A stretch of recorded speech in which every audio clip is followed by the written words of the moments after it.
కరీంనగర్ లో జరిగినటువంటి jewellery shop మీద కొంతమంది దుండగులు దాడి చేయడము, కాల్పులు జరపడము, వాళ్ళ గోల్డ్ కూడా ఎత్తుకుపోయిన సంఘటన విషయంలో నిన్న తెలిసిన వెంటనే మేము ఆ షాప్ ను సందర్శించడం జరిగింది.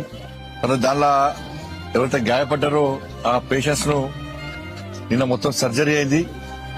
కాబట్టి ఈరోజు వాళ్ళు కలుద్దామని చెప్పి ఈరోజు రేణి హాస్పిటల్ కు వెంకటాద్రి హాస్పిటల్ రావడం జరిగింది.